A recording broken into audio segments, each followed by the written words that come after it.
see a live look right now. This is obviously coming out of Utah. We do expect several people to talk. We understand the FBI Director Kash Patel is there, expected to talk today, along with the governor of Utah, Spencer Cox, along with FBI Special Agent in charge in that area. What we have heard at this point, the Associated Press saying a 22-year-old person from Utah is in custody as the suspected shooter. Again, we are awaiting word on this. We just got an update a couple minutes ago that it's going to happen at any moment. You heard the FBI agents talk yesterday. They released the photos. They released kind of the timeline as to when they thought that shooter arrived on campus, and you could tell that they were getting closer. They appeared to who they were looking for. And from what we understand, from what the president had said earlier this morning, it was a minister who recognized the individual in the pictures, went to the father and convinced the father to have his son, he said, turn himself in, this 22-year-old from Utah. Again, this is all from what the president was saying earlier, but the Associated Press, as you said, Kelly, backing up the story that it is a 22-year-old from Utah who has been brought in as the chief suspect in the Charlie Kirt assassination. We understand, too, that there was some sort of connection between that minister and the U.S. Marshals. Apparently there was a friendship there, and the minister went to a U.S. Marshal and said, I think I maybe know who this person is. And the president did reference that on Fox and Friends, that apparently was the dad that convinced the suspect, the shooter, to turn himself in without incident at this point. Again, you're looking at a live picture right now. This is as we await the FBI press conference here. We know that they received some 7,000 tips coming in. They said that was the most they've had since the Boston bombing situation years ago, where people were calling in saying, I think I saw this. People were Boston Marathon. Right. Yeah. And they were asking for people who had been there at the event at the university for any pictures, any videos, anything that could help to find the suspected shooter. And they did. The FBI initially was not going to release any of the pictures, and then once they did, that's when the floodgates opened up, so to speak. And that's when a lot of the tips came in. And then obviously it sounds like, from what the president said this morning, someone recognized the person in those pictures. And now here we are this morning. Fast forward 10 o'clock Eastern time out west. It's 2 hours earlier. So we're talking, although it's Utah, so maybe it's mountain time. It might be an hour. But we should hold this hear from this news conference here very soon. We understand this is the FBI who's been coordinating this search, and that Kash Patel is on hand for this as well. We know that obviously yesterday you mentioned they released those photos. It was surveillance video from several buildings and several vantage points at the university. You saw a stairwell picture. You saw what looked to be video of the suspect on the roof, actually falling off the roof. Jumping off the roof. Right. FBI agents said that they had obviously confiscated the weapon that they believe that was used, and they also talked about potentially having a handprint in the grass that they were looking at and analyzing, along with several different videos. It looks like officials are headed to the podium, and we will listen in. Ladies and gentlemen, at today's press conference, we will hear from Governor Cox, FBI Director Kash Patel, and Sheriff Mike Smith. We also have with us Utah DPS Commissioner Bo Mason, Lieutenant Governor Deidre Henderson, FBI Special Agent in Charge Robert Bowles, and local and federal law enforcement partners. Following the remarks today, Governor Cox, Director Patel, and Commissioner Mason will take questions. Thank you.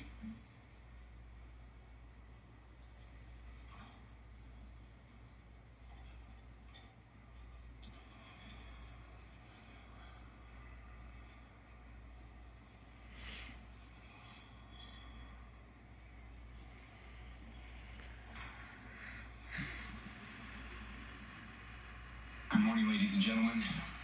We got him. On the evening of September 11th, a family member of Tyler Robinson reached out to a family friend who contacted the Washington County Sheriff's Office with information that Robinson had confessed to them or implied that he had committed the incident. This information was relayed to the Utah County Sheriff's Office and scene investigators at Utah Valley University. This information was also conveyed to the FBI.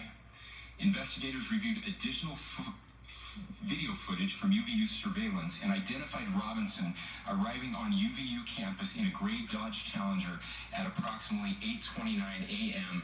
on September 10th, in which he is observed on video in a plain maroon t-shirt, light-colored shorts, a black hat with a white logo, and light-colored shoes. When encountered in person by investigators in Washington County on September 12th, in the early morning hours, Robinson was observed in consistent clothing with those surveillance images. Investigators interviewed a family member of Robinson who stated that Robinson had become more political in recent years. The family member referenced a recent incident in which Robinson came to dinner prior to September 10th, and in the conversation with another family member, Robinson mentioned Charlie Kirk was coming to UVU. They talked about why they didn't like him and the viewpoints that he had. The family member also stated Kirk was full of hate and spreading hate. The family member also confirmed Robinson had a gray Dodge Challenger. Investigators identified an individual as the roommate of Robinson. Investigators interviewed that roommate, who stated that his roommate, referring to Robinson, made a joke on Discord. Investigators asked if he would show them the messages on Discord. He opened it and showed several messages to investigators and allowed investigators to take photos of the screen as each message was shown by Robinson's roommate. These photos consisted of various messages, including content of messages between the phone contact named Tyler with an emoji icon and Robinson's roommate's device.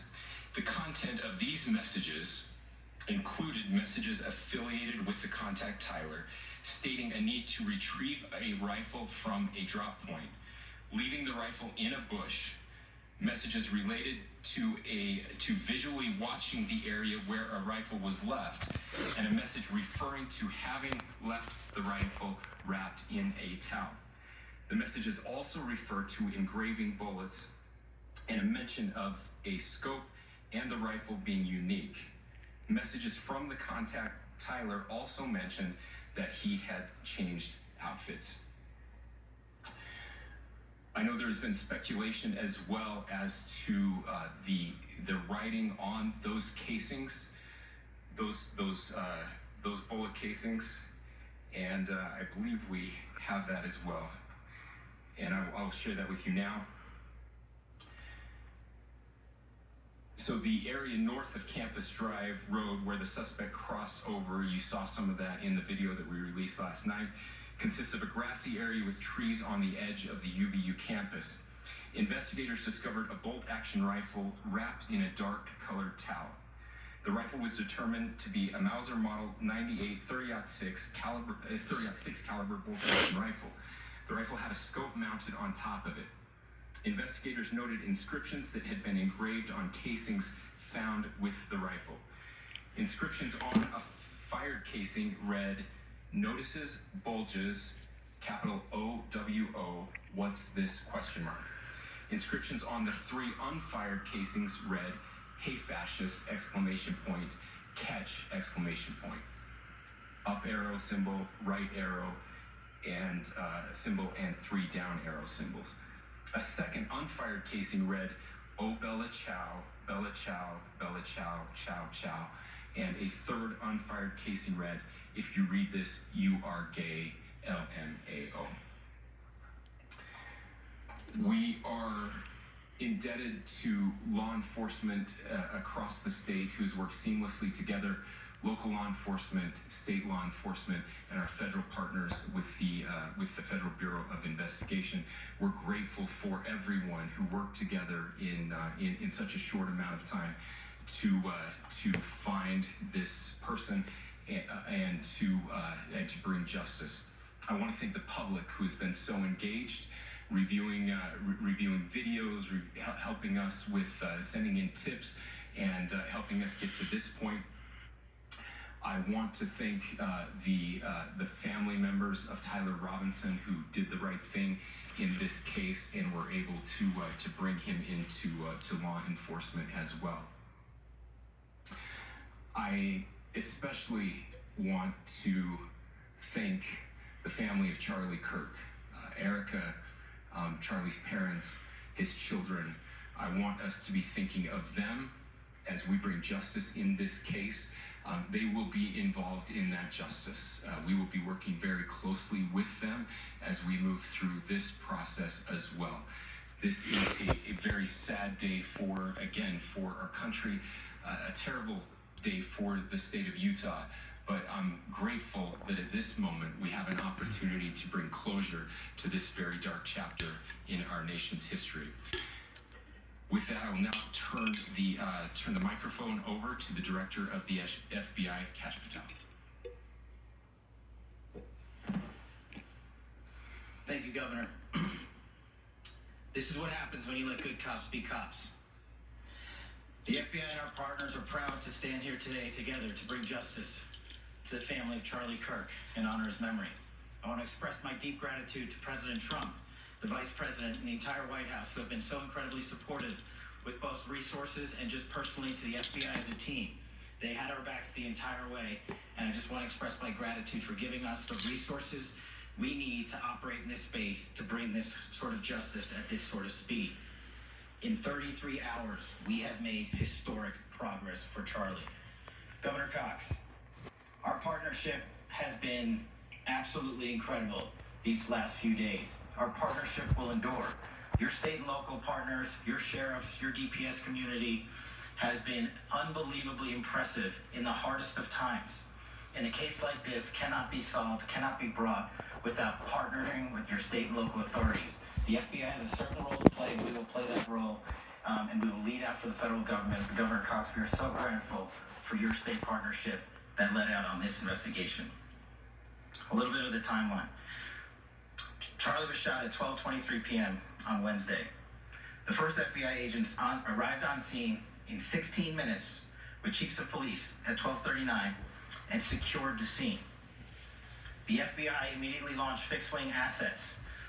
We utilized these assets to transport personnel, specialty technicians, hostage rescue teams.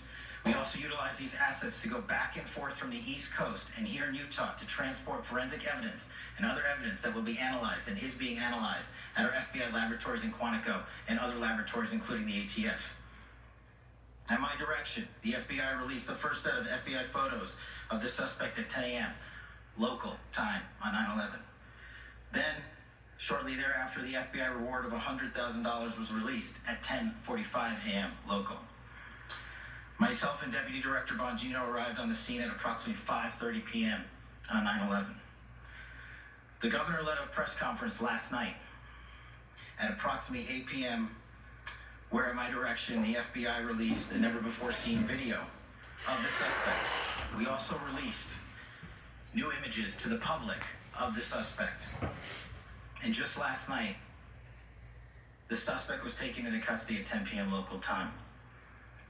In less than 36 hours, 33 to be precise, thanks to the full weight of the federal government and leading out with the partners here in the state of Utah and Governor Cox, the suspect was apprehended in a historic time period.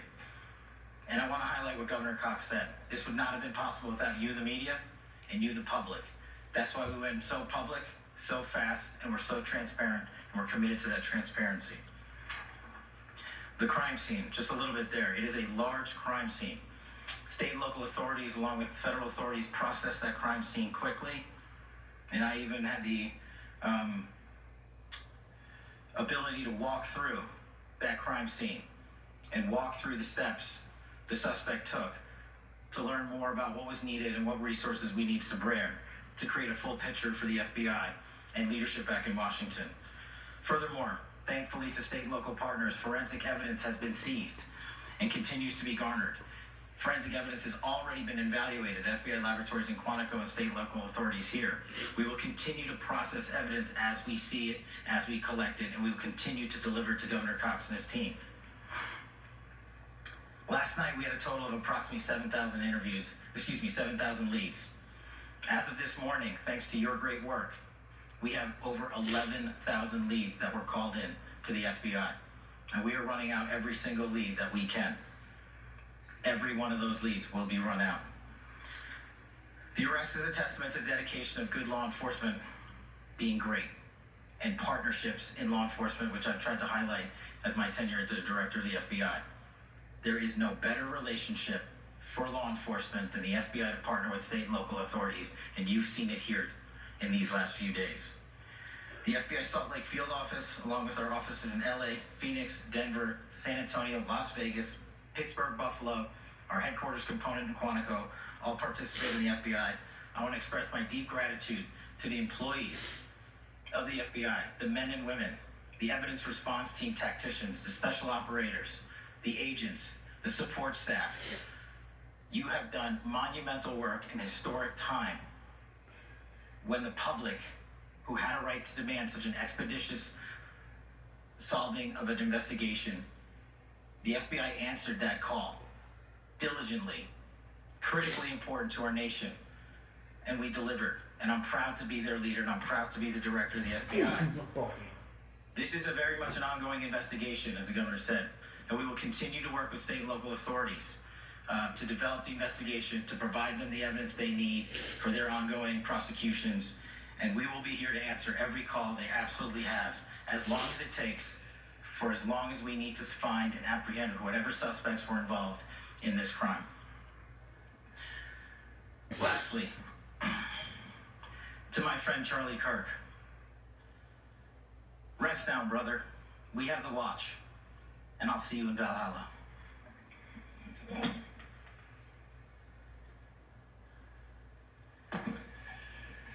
Thank you, and good morning. I would just like to take a few minutes as the sheriff to express my gratitude for everybody who has played a part in this investigation.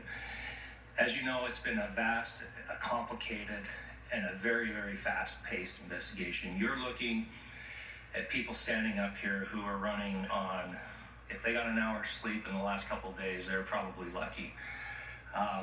It has been very taxing. It has been so impressive, speaking on behalf of the local law enforcement, to see the cooperation that we've seen in this type of case.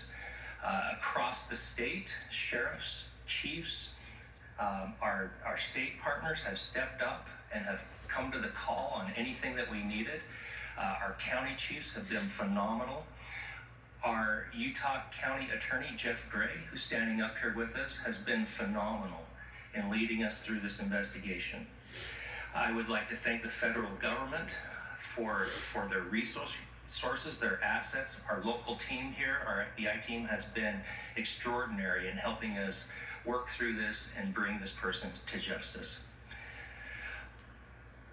Most of all, I would like to thank the public, and specifically, I would like to thank the public who turned to prayers and who turned to positiveness for us. I would like to thank them on behalf of the law enforcement community, because we needed those prayers. That's what we needed to get through this. We needed your support, and you gave it to us. We needed your patience, and you gave it to us. And I would like to thank you for the Kirk family, because that's what they need, is your support and your prayers, and that will get us through all of this. So thank you, everybody, for everybody that has stepped up. We've had such a phenomenal response to this. Thank you.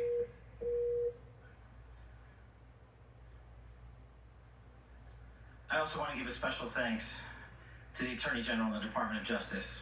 Their unwavering support and their commitment to justice is shown true here. And without AG Bondi and Deputy Attorney General Todd Blanche and the resources they brought to bear, we would not have been able to complete our mission. And I just want to say special thanks. It's an honor to be a part of the Department of Justice. Thank you again to our incredible law enforcement team who has worked so hard. Sheriff, I got a solid 90 minutes last night, so I'm probably the most well-rested person up here.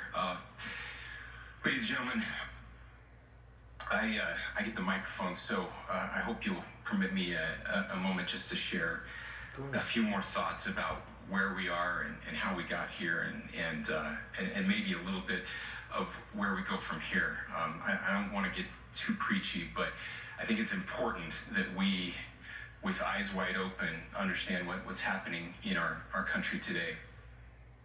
I've heard people say, well, why are we so invested in this?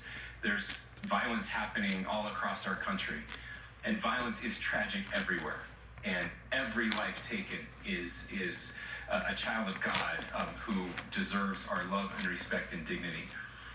This is certainly about the tragic death, political assassination of Charlie Kirk.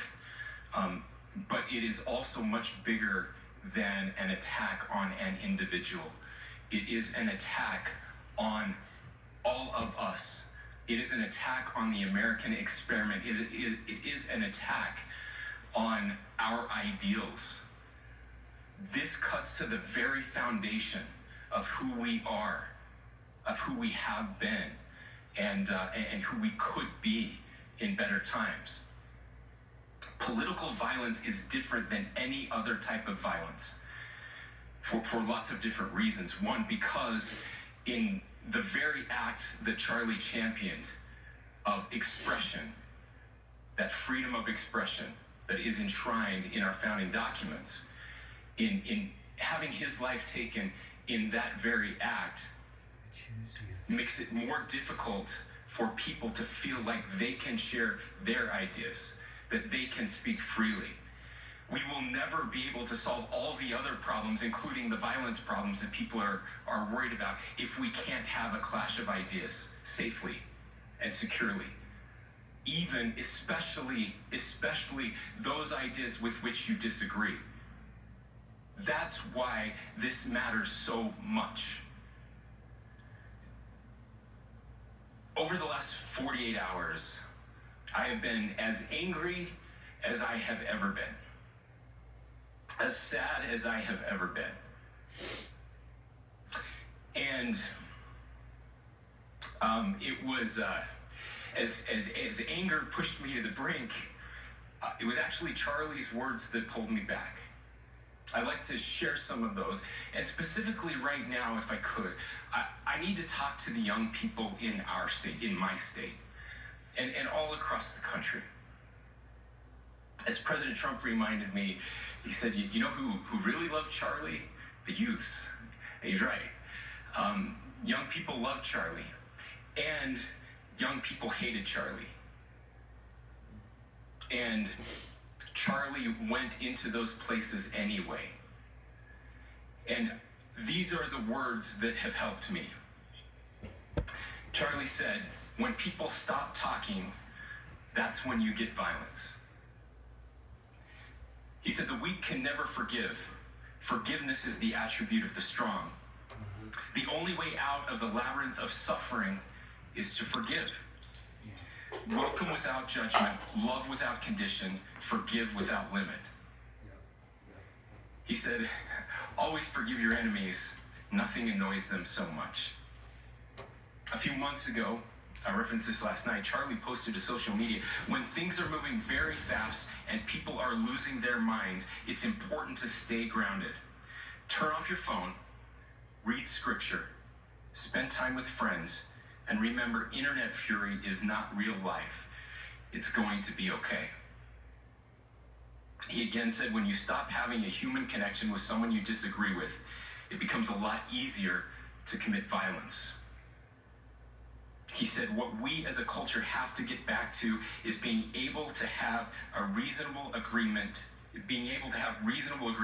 where violence is not an option. Now, again, to my young friends out there, you are inheriting a country where politics feels like rage. It feels like rage is the only option. But through those words, we have a reminder that we can choose a different path. Your generation has an opportunity to build a culture that is very different than what we are suffering through right now. Not by pretending differences don't matter, but by embracing our differences and having those hard conversations. I think we need more moral clarity right now. I hear all the time that words are violence. Words are not violence. Violence is violence. And there is one person responsible for what happened here. And that person is now in custody and will be charged soon and will be held accountable. and yet all of us have an opportunity right now to do something different. I want to thank my fellow Utahns. This bad stuff happens, and for